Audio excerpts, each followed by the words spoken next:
Halo, halo, halo, ketemu lagi sama gua Andri Daniari yang pastinya di Jelang Laga yang akan memberikan kalian informasi paling lengkap soal sepak bola nasional. Dan kali ini kita akan membahas soal semifinal Piala Presiden 2018.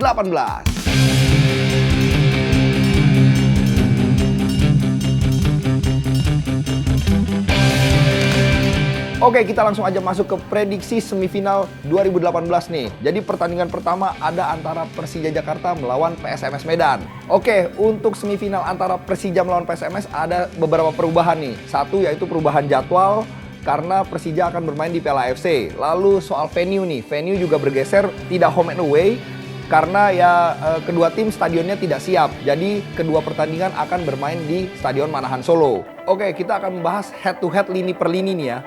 Jadi kalau Persija akan mengandalkan Marco Simic di lini depan. Dia sudah mencetak 5 gol dan kekuatan dari dua kakinya dan kepalanya udah sangat membuktikan nih kualitasnya nih. Tapi PSMS punya Reinaldo Lobo. Pemain bertahan asal Brazil ini kuat banget dalam bertahan dan dia sudah mati ini pemain-pemain asing klub-klub lain. Jadi kualitas dia udah nggak perlu dipertanyakan lagi. Lalu head to head di lini tengah nih. PSMS punya pemain-pemain berkarakter cepat dan punya finishing yang bagus ya. Salah satunya Frans Butuan nih. Ini pemain muda yang sangat menjanjikan. Gocekannya maut, lalu kecepatannya juga gila banget. Lalu ada Amarzuki, mantan pemain Persija yang udah tahu banget nih strategi Teko Kugura gimana nih. Jadi dia bisa aja ngebocorin. Tapi Persija juga punya pemain-pemain cepat seperti Riko Simanjuntak, Ramdhani Lestaluhu, dan juga Nofri Setiawan.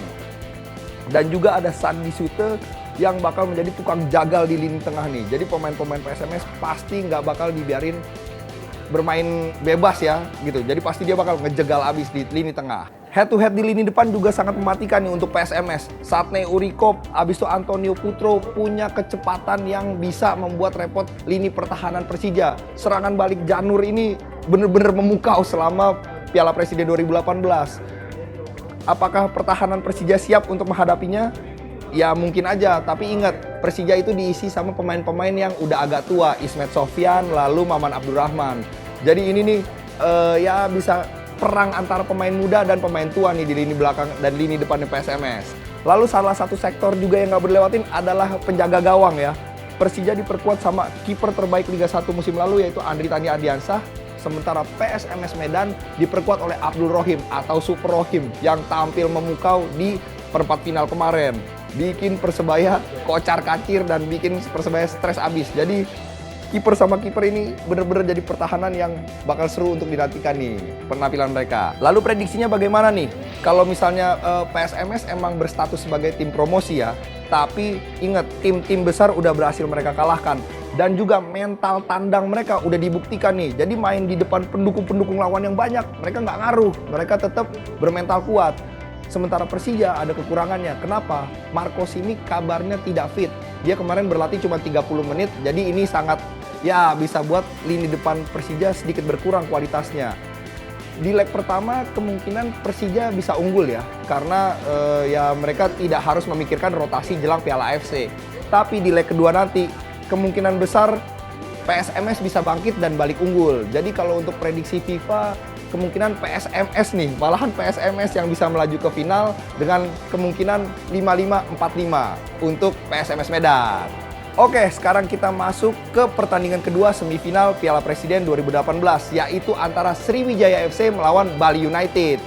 Nah, ada beberapa hal nih yang harus kita bawahin jelang pertandingan ini nih. Ini adalah duel tim bertabur bintang. Keduanya punya pemain-pemain yang sangat bagus di setiap lini-lininya. Lalu ada status WNI yang akhirnya didapatkan oleh Beto Gonçalves. Ini jelas bakal menambah kekuatan Sriwijaya FC di lini depan.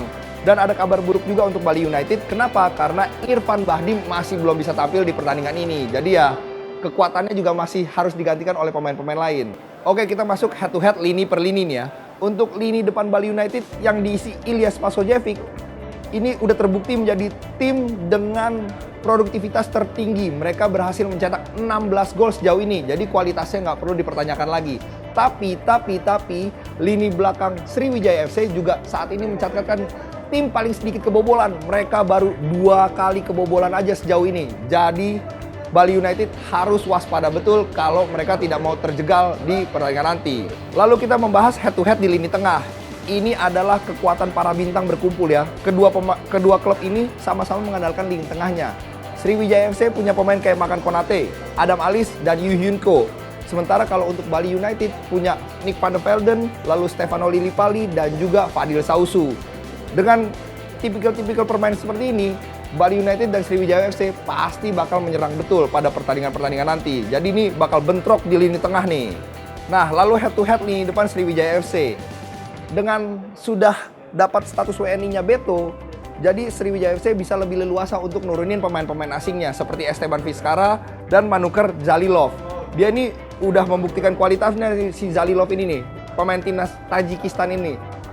Dia udah berhasil mencetak gol, sementara Esteban Vizcara juga permainannya sangat dinantikan untuk menghidupkan lini serang Sriwijaya FC. Di sisi kiper, Sriwijaya FC udah nggak perlu dipertanyakan lagi ya. Teja Paku Alam baru kebobolan 2 gol, jadi kualitasnya udah oke. Sementara Bali United bakal diperkuat oleh Wawan Hendrawan alias Spider-One. Yang penampilannya juga kemarin pas adu penalti bener-bener ya jadi sosok penting biar lolos ke semifinal ini. Nah ini nih, ini juga bisa jadi penampilan seru nih antara keduanya. Siapa yang bakal lebih kokoh dan lebih solid di semifinal nanti. Lalu prediksinya bagaimana? Kalau secara kualitas, kedua tim jelas berimbang. Mereka berimbang di semua lini. Tapi Bali United dirugikan karena mereka harus tampil di Piala AFC. Untuk leg pertama kemungkinan di Palembang kedua tim mungkin bermain imbang ya. Karena Bali United masih bisa menurunkan pemain-pemain terbaiknya. Tapi di leg kedua nanti di Bali, di Gianyar, kemungkinan Sriwijaya nih yang bisa unggul. Kenapa? Karena Bali United baru kemarinnya tuh bermain di Piala AFC, jadi mereka harus rotasi pemain lagi dan ini bisa menurunkan kualitas mereka walaupun didukung oleh ribuan semeton dewata nanti di pertandingan itu. Jadi kalau misalnya prediksi FIFA, kemungkinan Sriwijaya FC yang bakal bisa melenggang ke final. Mereka keunggulannya 5-5-4-5. Mereka bisa berhasil merebut kemenangan tipis lah setidaknya antara di Bali atau di Palembang. Tapi pertandingan ini pasti bakal berimbang dan bakal seru banget. Makanya jangan dilewatin pertandingan yang satu ini. Oke, sekian saja prediksi jelang laga untuk semifinal Piala Presiden 2018. Bagaimana nih prediksi kalian? Siapa yang bakal lolos ke final nanti? Siapa yang bakal kalah? Gimana peluang tim kesukaan kalian? Udah tinggalin aja langsung semuanya di kolom komen bawah ya. Dan jangan lupa pastinya untuk kasih like dan subscribe sama channel YouTube fifa.co.id. Oke, kita ketemu di jelang laga nanti untuk laga final ya. Jangan lupa. Ciao.